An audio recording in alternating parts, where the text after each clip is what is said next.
All right, Joe, we're a little late today. Had Oh, that's all important shit right. to talk about.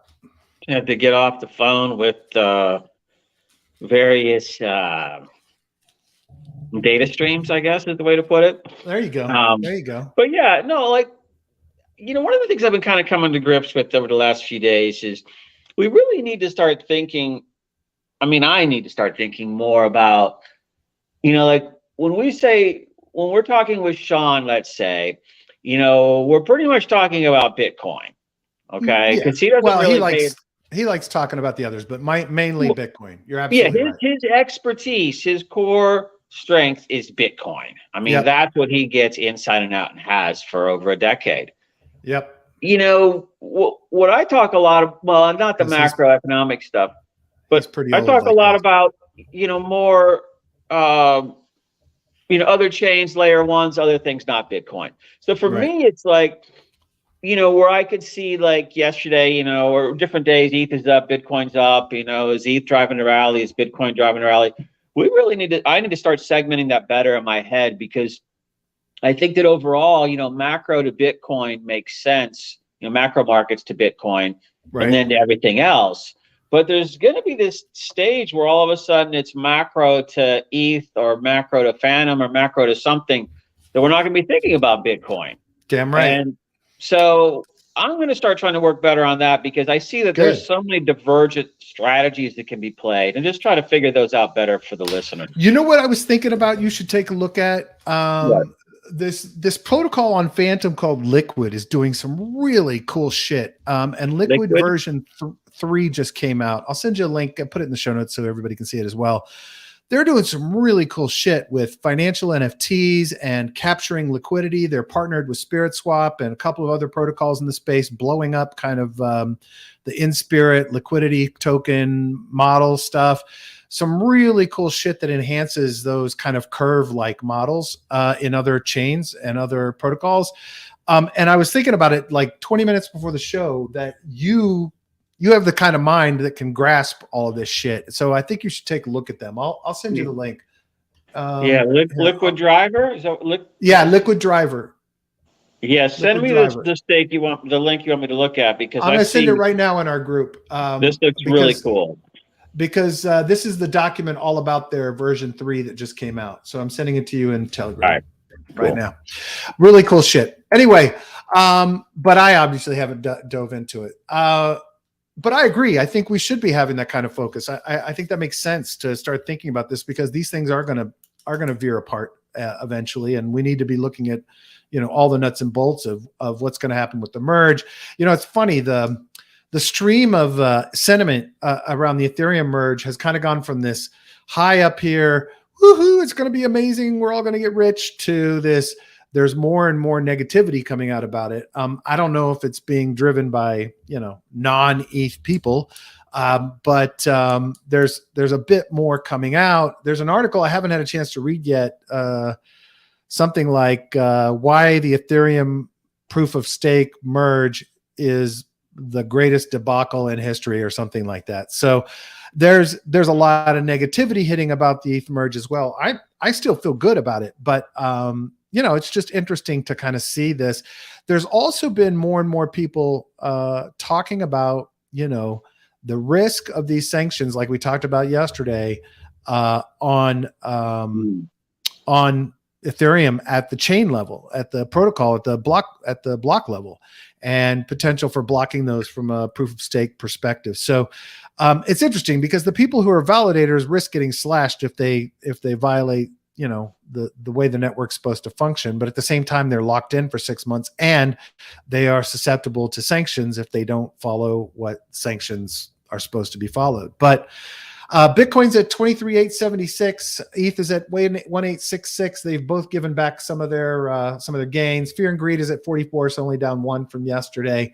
But speaking of the sanctions, my pals over at Coincenter, who I have repeatedly donated to, and I constantly tell everybody to donate to, they are doing the work that we need done.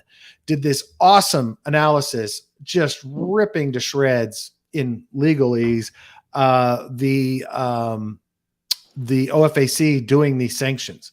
And I did a series of tweets pulling out some clips from it, but everybody should read it because they do a beautiful job of explaining the legality of it, or the illegality of it, or the illegitimacy of it, as it relates to this particular case.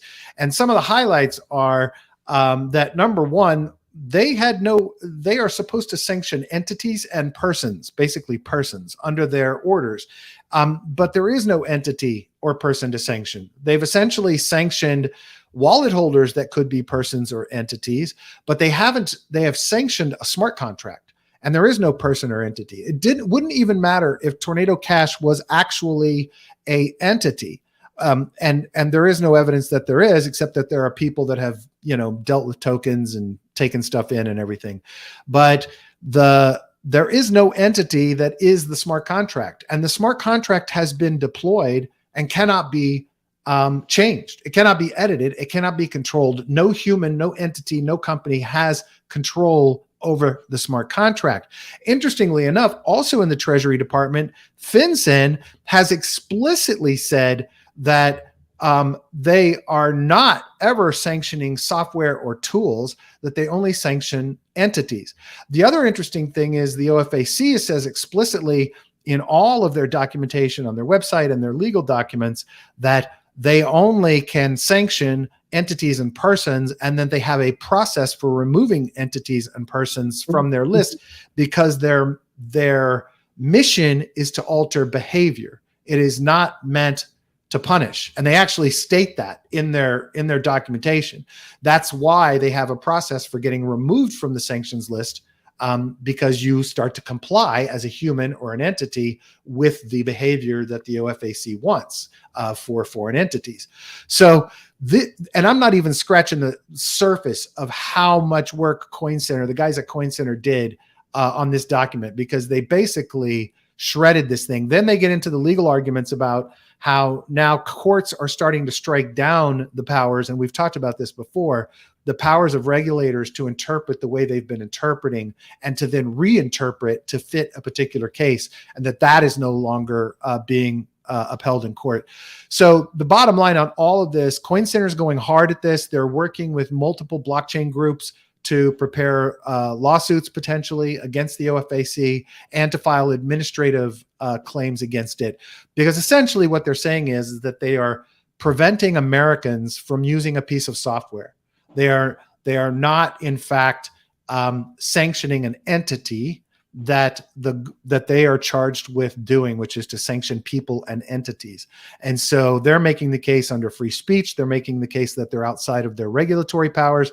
They're making the case that it doesn't fit the definitions of their powers. I mean, it's just, they did an awesome job on this. I tweeted it out earlier, and I'll put this in the show notes, but this is a fantastic shredding of what OFAC has done here. So I'm hopeful that this will cause a pullback in one way or another. They also represent, yesterday Sean was talking about mixers on Bitcoin, and they compare it to Blender, which is one of the big mixers that OFAC also sanctioned. And their release describing the sanctions is almost word for word the same for both of them. But in the case of Blender, there was actually an entity. And in the case of Blender, the tokens actually go into the entity's possession. Blender, the company, or Blender, the partnership, or whatever it is, go into the possession of the entity and then are sent back out. In the case of Tornado Cash, there is no entity that ever has control of the tokens, and they are just taken into the smart contract and mixed together with other tokens of people that are using the smart contract. But there is no entity gaining access to the funds at any time. So they do a great job of comparing why there is a significant difference between the way the Blender sanctions are and how those were legitimate versus the Tornado Cash ones, because of all of the things I just talked about and much more that they talk about. So anyway, I encourage everyone to read it. But what I really encourage you to do is go give money to Coincenter, coincenter.org. They are doing the work we need them to do. They are fighting for us. They are fighting the legal battle. And they're doing all the hard work and analysis to try to strike back when we are unjustly struck down. So anyway, any thoughts on that, Joe? Yeah, lots of thoughts. Trying to say where to go. I'm gonna try to. I'm gonna strike take a different angle here. Shocking. Nothing. No. Just in the sense that it seems to me that the big problem here with these tumblers and everything is, hacks and laundering hacked coins from different sites. Sure. It seems to me like you could have a blender or a mixer where and put it under the KYC type, know your customer stuff that banks have to deal with. And, I think you would only have to certify the front end. So the money could still go out the back end. As long as the money coming in is clean, then the money going out the back end's clean. Right. So isn't there a market or an opportunity for a way to somehow KYC this is all going to be all for the legitimate purposes that we're talking about here. Like the people that are trying to pay themselves through dissidents or whatever, Tornado Cash or, Blender in the US. It would seem to me there's some way to accomplish these goals without, having North Koreans run money through it, which gets everybody pissed off. There's got to be a technical solution there that makes sense. Now, if it's just pure, privacy, libertarian, etc., we all know that the solutions are always somewhere in the middle between nanny state and, if you want to turn your firearm into a bong, you can go ahead and do it. There's a middle ground in there that always emerges. And so I look at a thing like this and I say, this is great because this allows it then to get litigated. And, we'll figure out how this turns out in 2032? So. Yeah. Look, here's the thing. I understand what you're saying, and I think there is a case to be made for someone to start a service exactly like what you were talking about, which does the KYC at the front end. But I think at the end of the day, if OFAC wants to go out and try to get more power to regulate software, then they're certainly welcome to do that. But at the end of the day, there shouldn't be a requirement. And look, Sean says the point is there should not be a requirement. CoinJoin is a base level Bitcoin function. There is simply no middle ground there. Right. So I think the point that Coincenter is making is this is a piece of software. People can use it however they see fit. If there was a bank or an entity that was taking in these funds and then sending them out, then they would have some obligation. But as far as software goes and the freedom to use software and write software, this is a direct infringement upon it. And they also say they're going to make First Amendment arguments. Anyway. But you know how that works. Technical argument, if I was on the regulatory side, I'd be calling that a technical argument. And I'd be like, it's just, you keep saying what you're going to say until you eventually get enough of what you want. But this, you made a good point here. This does look like, again, bureaucratic territory grab to me. Yeah. A lot. So, Treasury, again, is always kind of on the sideline of a lot of this. When we talk about SEC and CFTC, they just advise. Yep. So here they're kind of getting in the game, so to speak. Yeah. So there might be a little bit of that here or a significant amount of that here too. Because everything you're saying and everything these Coincenter is saying is accurate. And now OFAC has to do the work of, writing the code basically, or doing what needs to be done to resolve the issue. And that's something that no bureaucrat really wants to do.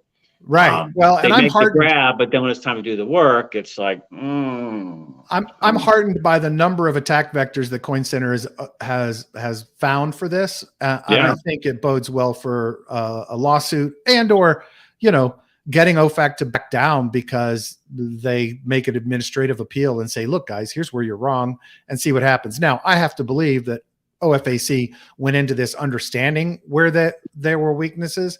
So they may have already prepared arguments against this, but we'll see how it comes out. But at the end of the day, the ultimate thing for me here is I would love to see this become a case about free speech and code as speech, because I think that's a really critical thing. And I don't know, there may be precedents already set related to that.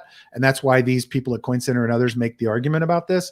But I think a ruling around that is really important to kind of the future of software and encryption and everything else. So to that point, It's just like when the fights went on about advertising and whether advertising was covered by First Amendment freedom of speech. Right. And yeah.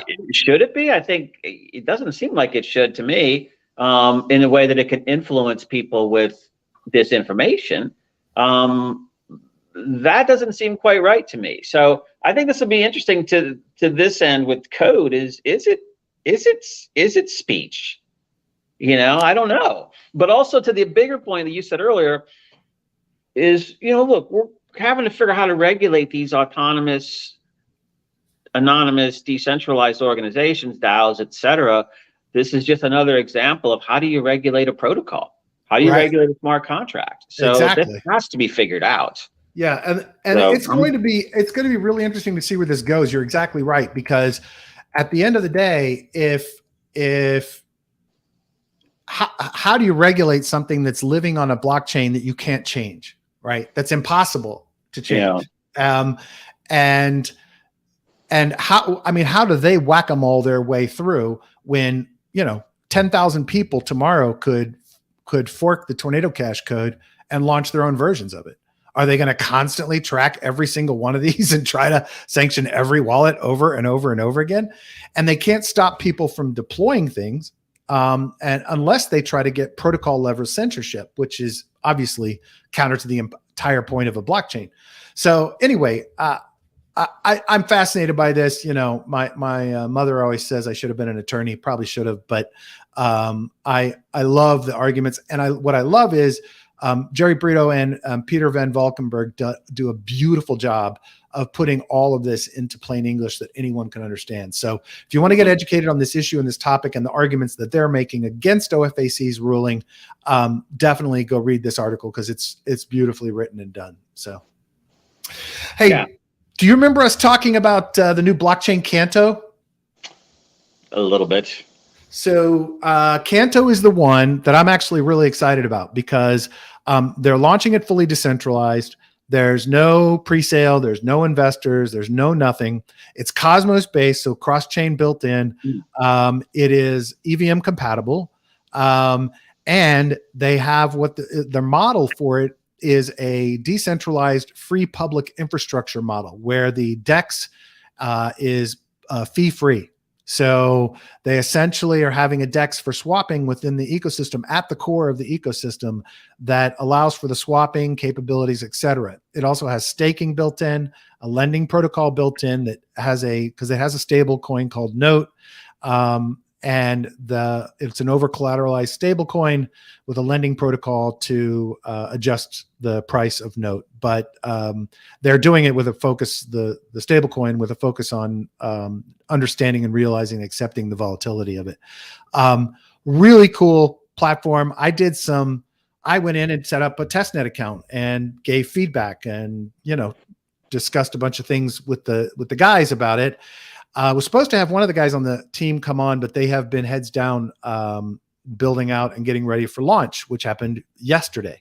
So Genesis hit yesterday for the mainnet application, and I got a nice surprise. I got about $1,500 worth of the Canto token dropped into my wallet for providing feedback and helping out. Also, about 9,000 other people did as well. So I was very excited about that. I was like, yeah, free money, man. I'm going to go in and stake this in the protocol and play with it. So I've played with it a little bit last night and this morning, but then I had a little bit of a bummer because this guy did the same thing I did, and he got 15,000 tokens. I got 2,900 tokens. And the reason he got more is because he used an existing wallet, whereas I created a new wallet. And part of their scoring criteria was the history of the wallet and whether it had interacted on Ethereum and Polygon quite a bit, right? So I was a little bummed to get shortchanged, but at the same time, I'm very excited about this platform. I think there's a shit ton of potential for it. I think a lot of builders are going to see it as a really powerful option to build on, because it kind of knocks away some of the problems we have with existing chains, with centralization, with a lot of other factors, along with having a DEX that's not rent seeking, that's actually not charging fees to the end users. So, and built into the core of it. So they have a bridge They have staking, they have liquidity providing and lending all built in, as well as the governance, and nobody controls it. It's been released. It is out there. The DEX can never be upgraded. It is what it is. So I'm actually really excited about this. I'm going to get more active in it. I'm going to put my 2,900 Canto in, probably a split between LPing and staking. And I may even set up a validator node. Was looking at the documentation this morning. I keep going back to that. Remember that guy I told you about from Phantom that put in $5,000 in the early days of Phantom and over 5 years turned into $10 million? That's the guy I keep thinking about. So I may do the validator thing as well. We'll see. So, okay, you said it's on Cosmos. Oh no, it's this new layer. So it's a new blockchain that's deployed on, the Cosmos between the blockchains. Yeah. Blockchain. That's interesting. And they got it all, and it's just running autonomous. Running autonomous with core, so other people can launch DEXs on here, right? Mm-hmm. They can launch their own lending protocols. They can launch whatever dApps they want to on the system, EVM compatible dApps. And that's fine. And they expect and want people to launch all kinds of things on it. But the really cool thing is users can count on the fact that they're not paying fees for existing swapping and lending capabilities, except for interest if you're borrowing, that are core to the system, right? And so then what happens is, to my mind, is now you have developers coming in and saying, oh shit, okay, so I have this engines that I can build on top of. What else can I create beyond just creating yet another DEX or another LP or another yield farm, right? What can I create that makes use of the core engine and leverages that into something interesting? And so that to me is really, really powerful and really interesting. It's powerful to me that they have, that this thing is out and it's launched and it's there and it is what it is. And they admit fully in their documentation that this is a big experiment. Right.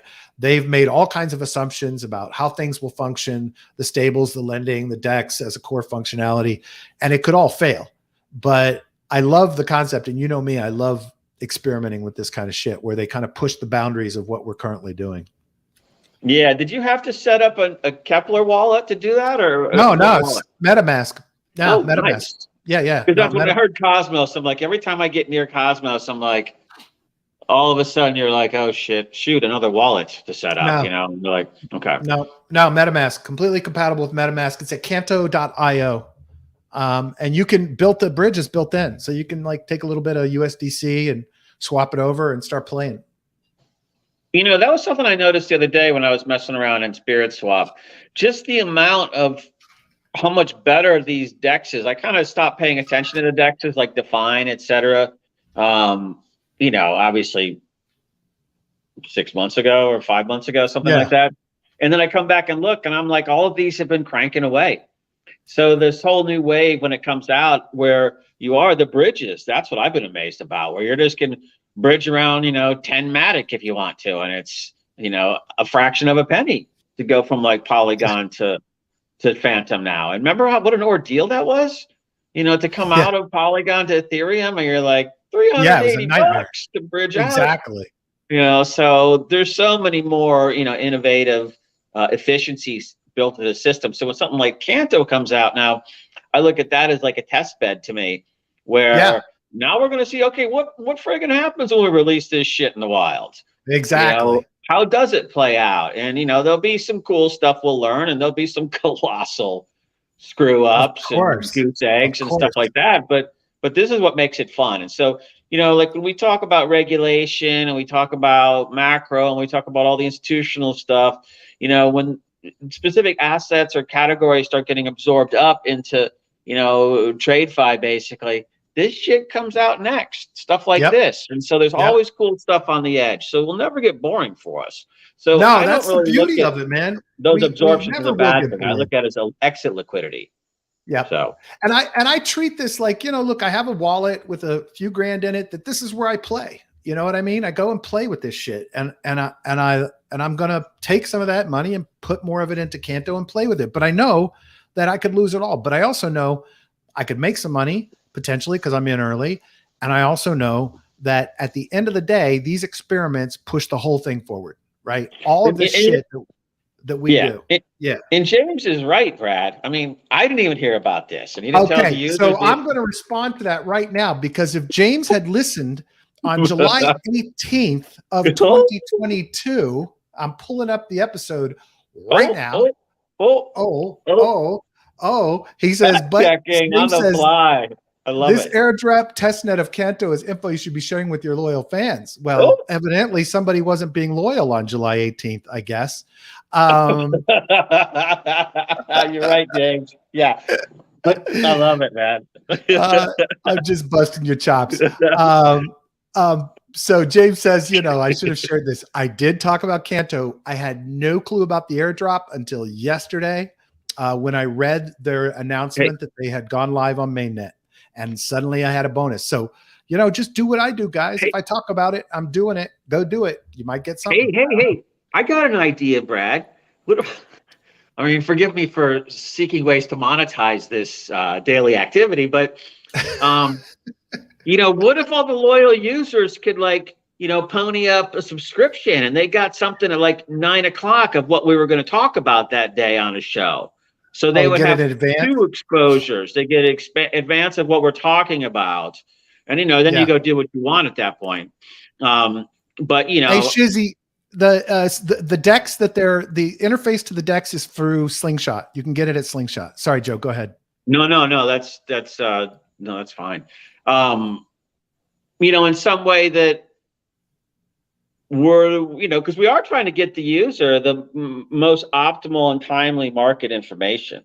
And if we could figure out a way to, warn, you get intel on a Canto airdrop coming, that we can share, we could get it out earlier to our listeners before we talk about it or do an episode. And like I said, if I had known in advance, I would have told everybody. Now in my back of my head, I thought, well, maybe there'll be an airdrop for me testing it. But who knows? Oh, by the way, Shizzy, you can also just bridge, man. They've got a bridge from Ethereum to Canto built in, integrated into the system. And by the way, the DEX itself has no interface. The first interface to it is via Slingshot, because the guys developing Canto also build the DEX aggregator Slingshot, or some of them, and anybody can build an interface to it. But I agree, Joe. I think that'd be a cool idea. I think that'd be. We just have to figure out how to do it the right way. Well, we got to make sure we have enough good, juicy shit that we can make it worth it. So we'll talk through that. But I think we do. I think we get enough opportunities here coming our way. Speaking of which, if you're not on our Discord, Joe, you need to get over there. I got to get my ass back in Discord now. If you're not on our Discord, we're starting some discussions over there. You know what? That's a separate group. I'll move that discussion over. Apologies. Get on our Discord. I'm going to start talking about DYAD and that NFT-based stablecoin we talked about. So I'll probably get in there and put some concepts and ideas about it in the Discord in the next couple of days. So make sure if you're not in our Discord, join. You can find the Discord link at missiondefi.com at the top of the page. Have you looked at just speaking of that real quick? I've been trying to spend more time in Discord. I unfortunately have been, and it sucks. But not doing all that well at it. But remember the Doki Doki guys out of Tokyo? Yeah. Well, they've kind of been working this game called Kizuna. Kizuna. You can search it up or whatever. And I noticed a lot of the players there at Doki are now, active in that game. So there's earning opportunities there. There's NFTs and I haven't spent much time there at all, just other than the beginning. But there's lots of other NFT projects coming through that platform. So if you like art, it's cool. I think that there's, next up cycle, NFTs will rebound. So, I don't see any reason not to be picking stuff up at this point if it's dirt cheap. But I would invite everybody, the users, to look at that one too, because I've been trying to dig in. And if someone wants to go on point with that for us and go dig into Kizuna, that would be greatly appreciated. And we could start farming out some. Yeah, we'll have them come on the show and talk about it. Yeah, exactly. Look, I love when we do things like have the listeners like Sean and other people on with their expertise, because it makes the show itself kind of community based, which I think is cool. Now, Sean said Telegram, please. I would much rather use Telegram, and me too. Any day of the week, Sean. I think that Zero G might kill me though, because he spent so much time and effort setting up Discord. So we'll have to chat with him about that. But he is on Telegram too. But he did put a lot of time and effort into setting up the Mission DeFi Discord, which we have allowed to languish. So we love you. Yeah, I'm wondering how are the. I mean, I'm just no expert at this. I use a ton of Telegram, obviously, with Signal, and I've used Wicker, all those things. But is there a way to somehow intertwine Telegram and Discord? I've looked for that in the past, where the messages are back and forth between both of them, and I haven't found a bot that does that effectively yet. But I bet somebody has tried to solve that problem. We should look around, because that'd be cool, and then people could choose whatever one they wanted. Yeah, or it's just some way where running through all these channels of different platforms. I mean, that's where it just starts taking a lot of time. Yeah. And if you could somehow respond in a unified way across all, across all of them, and mirrored somehow, or the relevant components of each platform's distribution methodology, that would be pretty interesting. Yeah. Because then you could pick the format you like the best. And I like Telegram. But I could see how Discord has so many things in there that you can do, just like Slack does, let's say.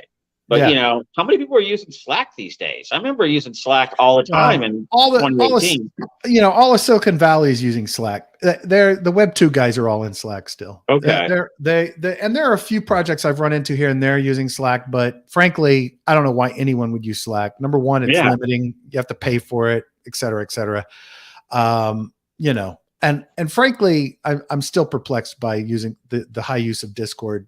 But I'm actually perplexed by kind of the youngest generation in tech and their embrace of horrible interfaces anyway. So, I think there's a whole different model of UI that's coming. And rather than fighting against it, I need to understand it better.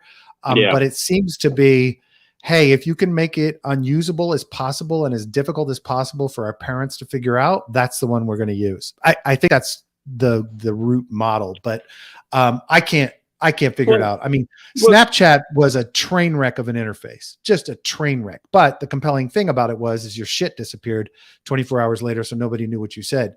But except for those sexting guys in version 1. Exactly. That's like the worst fucking interface that was ever designed for a mobile app. And it's engaged with and used daily. So what do I know about UI correct me if I'm wrong, but I think the way I look at it is the Discord guys and all of that started as pretty much a gaming channel, right? Yeah, it was a gaming add-on. So the Roblox people were in there. The Roblox people were in there. The Second Life people were in there. Kind of like the early precursors to, say, crypto tokenization, et cetera, in the way that we focus more, not Bitcoin, obviously, but all the other stuff.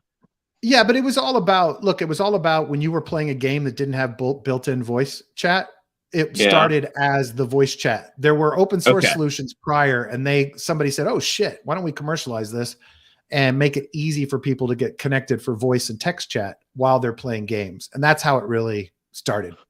So that whole market of youth, Gen Z, I guess, that's now in the 20s, grew up on Discord, I guess. Oh yeah, totally. Okay, so they also grew up on Snap, and they also grew up on Insta, and so they grew up on those kind of like UIs that we don't always feel comfortable with, like you said. And so you're right. We have to figure that out, because that's where the market is.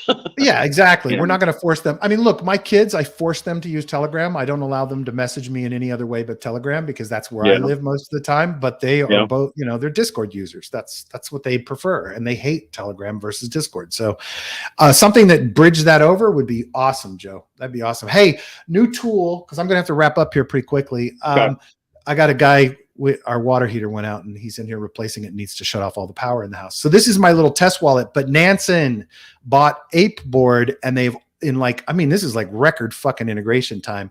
In like a month and a half, they've integrated it. And this is distinctly a competitor to DeBank, Zapier, and all of them. I don't think right now it's just data.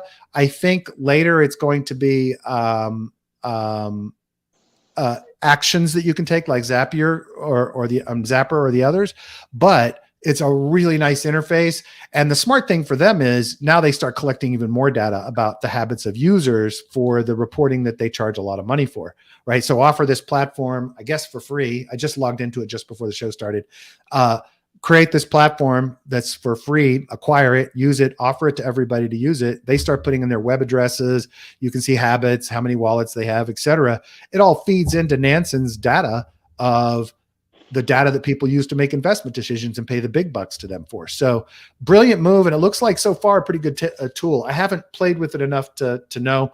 But interestingly enough, when I first logged in, it showed the actual accurate balance of about $2,700. So I'm wondering if they have some bugs because now it's not showing the actual balance. Yeah, they wrote your money up. Now it's I'm getting exploited while live. Brad is exploited. It's like Snow Dog, baby. While we're sitting here. I love it, man. Brad gets hacked live on the show. That would be fucking hilarious. But it looks like you can load up a bunch of different look at this. It's all running out. I have no money left. Now it's still there. So there's a glitch, but I love everything that Nansen does. I did a great interview with the founder, Alex, CEO. He's a brilliant dude. He's on an acquisition roll-up of data companies, which is really smart. And this platform looks really nice. So I'm going to keep playing with it, and we'll see how it goes. So, yeah, all of these tools are fabulous. I mean, I guess what's interesting too is they kind of can see, like, you know, they can basically like stratify all of the, say, Ethereum wallets out there, and they can see what activities, kind of like, you know, a trending list or whatever on, you know, something. What is everybody buying right now? Yeah, you know, and this percentage of the top 100 largest ETH wallets are buying this coin right now. Right. And then put that actionable alert out to their subscribers. That's pretty friggin' powerful. Yep, definitely. And you could probably come in and search the wallets too yourself. Like, oh yeah, well, that's how many wallets are doing this and this token. That's what the main Nansen platform is all about. Like what wallets are investing where, why, how. They have all these analysis tools. It's a really powerful platform. It's a bit pricey, but it's a really powerful on-chain data platform. Really, it's cool. Really amazing. Now, there are a lot of people that the only way they trade is following the best VCs and traders in DeFi on Nansen. And that's all they do is they watch their wallets and see what they're doing. And then Nansen provides reports that say, you know, these are the NFTs that are seeing a rise in floor price or a rise in activity. These are the NFTs that are dumping. These are the tokens that are certainly seeing some interest, or these are new tokens that have been released. And these groups of high profile wallets have been buying it, you know, that kind of thing. Well, then if you're one of those high profile wallets, then I would say, I want to know every wallet here that buys something within 5 seconds of me buying it. Yeah, exactly. And then you start messaging those wallets, NFTs, trying to like, hey man, you're copying me already. Why don't I just bank your money in my fund? Right. You know, and save yourself the hassle of worrying about this shit. Yeah, that's a good idea. I love that. You know, so this still need wallet messaging, but yeah, absolutely. With something like that where you could just drop an NFT in there with like a note card, like a thank you note. Yeah. Thank you for copying my strategy. Yeah, exactly. Exactly. Click this link here. You and I both loved this headline. The crypto geniuses who vaporized $1 trillion. Everyone trusted the two guys at Three Arrows Capital. They knew what they were doing, right? This is fucking gorgeous. Did you read through this? Yeah, it's actually really interesting because aside from some peculiarities, you know, a couple of Andover boys go to Columbia, and you know, the guy, the non-gringo guy is known as like Mr. Perfect grades in high school, and he's just a real go-getter type. But they basically started up a little fun and started trading, and you know, got more people involved, made some good bets, arbing ETFs at the beginning. So not even crypto. Got into crypto, I think in the 2018, somewhere around there. Started getting some money in. Eventually they got it, you know, in these fast-paced worlds where, you know, people just promise money over the phone orally, and there's usually not always documents flying around. It's very much an IOU, and they just got in that inner circle. Yeah. And then where it starts really coming off the rails was they were betting big. The big bet they talk about is the GBTC bet, where they were in trying to go for the ETF. spot ETF, which would then bump the value of their the Greylock or whatever it was called. I can't remember, Greystone Greylock, and that went wrong, so they went down, and they actually got into the Terra kind of late in the game with a couple $100 million, and it was their desperate Hail Mary pass, and so that's what just wiped them out. Right. But all kinds of great stories about, you know, kids getting rich and buying yachts, and we're going to rule the world. And our strategy is it's a super cycle, which means, you know, I guess it never comes down. And then they lose $45 billion. And they're like, oh, well, you know, when we reanalyze our strategy, it looks like we were off on one key point. Yeah, exactly. It wasn't a super cycle. Exactly. So it's a great article. It's long, but you can just get a whole bunch of good context and analytics, how they met, history, personalities, and, you know, and what they did to their friends at the end, you know, borrowing money from all their friends, the last chance, and then tanking on them. And they've all disappeared. There's some organized illusions in here, some organized money they had to pay back. It's you know, typical. You know, you're taking money at that level. Yeah, you know, desperation money. Yeah, it gets, leg you know, broken, head blown off money. Yeah, like, Sleep you know, with the family fish. at risk money. You don't do it. Yeah, damn. So it just turned into a Madoff type situation where, you know, they started having to break the rules to try to stabilize. Everything was commingled. There's a whole mess there, and no paper contract. Yeah, and now I can't tell. This is on intelligence area. Are they reporting on the article from New York Mag? Because here's that might. I think that is a New York Mag. Intelligencer is part of it. I get it. Okay. Yeah, cool. No, that's so they come out with good. It's like a vanity. Not gonna put it at that level, but, you know, they write in-depth stuff. Yep, that's right. And, you know, it's funny. Sean says a lesson in leverage. Feel sorry for the kids.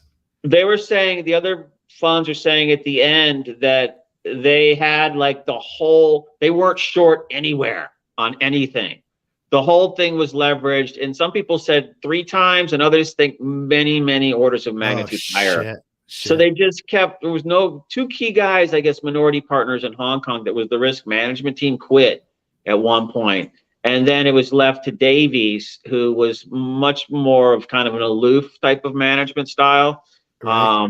And so evidently the whole risk management compliance stuff, without those 2 key people there, wasn't at the top of the to-do list, evidently. Oof. So, you know, the wheels come off. But yeah, I'll put a link in the show notes. Great. It's a, you know, if you like Wolf of Wall Street, Liar's Poker. I don't remember Liar's Poker from the 80s crash, but another great, like, Wall Streety hijinks story. This is something to read. Cool. Very cool. USDT, I'm going to drop here soon, but USDT market cap up by $2 billion following the Tornado Cash debacle, because everybody got freaked out about USDC having a backdoor. Little do they know that USDT has the exact same fucking backdoor to block wallets. But it cracks me up. I better get out of USDC. I'm going to go over to USDT. Exactly. You know, the original what the WTF coin. Okay. Exactly. It's like, what the fuck? Have you not paid any attention? Is it literally $2 billion worth of that dumb money? I mean, seriously. Now, the other factor here is it may be people moving off of DeFi into CeFi. So they may be moving to centralized exchanges where USDT dominates, but that's still a big fucking flow out of USDC. Well, there's like you said, there is that movement now to see DeFi or whatever, centralized DeFi. Yeah. I saw some press on that recently. So maybe, you know, we got some stuff moving that way, but look, I don't know. Where's all I get it. You hack a protocol, you steal the money, you move it through Tornado Cash. Yeah, that's money laundering. Sure. Maybe somehow you're getting organized criminal money in here, of different types. Somehow it gets into crypto. But to me, the problem is, how are they going cash to crypto? That's right. They got to get it in. The problem area. They got to get it in. The only ones that don't have to are the hackers, right? Yeah. The North Korean hackers have to, but anybody else, they got to get the cash in somehow. And everybody's trying to get cash in banks. They're not trying to. Right. They're trying to get crypto into dollars in a bank account, or an asset or something. They're not going the other way. And so when I see all this money flowing around to USDT, I'm like, what? I mean, I guess there probably are some big fortunes that have been piled up that people have been hiding, but now's the time to come clean with that shit and go do your deal and, pay your taxes or whatever and be done with it and not be worrying about shit. Cause you don't want to be lumped in with the North Koreans. Oh, wallet, your 37th wallet got one dirty token from a Tornado Cash wallet and bang, here you are. Yeah. It seems to me I would be thinking how to clean that shit up about now. Yeah, definitely. One last thing. Alphabet, a la Google, is the world's top blockchain-friendly investor, has pumped $1.5 billion into the sector. Has pumped or getting ready to pump? Has pumped. Okay. Oh, it says pumping. Wait. Sorry, I shouldn't say has pumped. Because that would they invested $1.56 billion in blockchain companies between September 2021 and June 2022. That's fucking. Well, look at below that. BlackRock's invested 1.17, Morgan Stanley 1.1, Goldman Sachs Samsung looked like they did 100 million. 698, Goldman, BNY Mellon 690, PayPal 650, Microsoft 477. What Goldman does is, they have an internal IT division or technology division that is a giant budget of theirs component, and they build all their own bespoke stuff. So when I see where they're invested, Certic, Coinmetrics, Elwood, Blockdaemon, and Anchorage Digital. I don't know who that is. That's the big bank, crypto bank. It's the big custodial. Custodial. They're a pretty significant. Okay, so you can see what their strategy is there. Obviously. Absolutely. Certic is, as we know, the Blockdaemon infrastructure. Certic is analysis. I think AML, KYC stuff. I think. And they do data, and they're like an auditor type functionality too. I think Elwood is a chain. Elwood, I don't know. There's layer 0 done by PayPal, Anchorage. Microsoft is in consensus. But, look, all these companies have internal, technology development groups and internal CVCs, corporate VCs that go out looking for tech. They tend to also do the bigger deals. Yeah, absolutely. And so, you look at what Goldman's probably pulling tech out of those other deals too, the best for its own custom stuff. I would suspect everybody else is doing it. I mean, look at Samsung.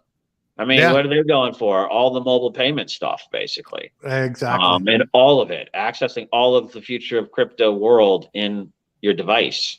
But a lot of metaverse shit in there. What? Metaverse and gaming too. Yeah.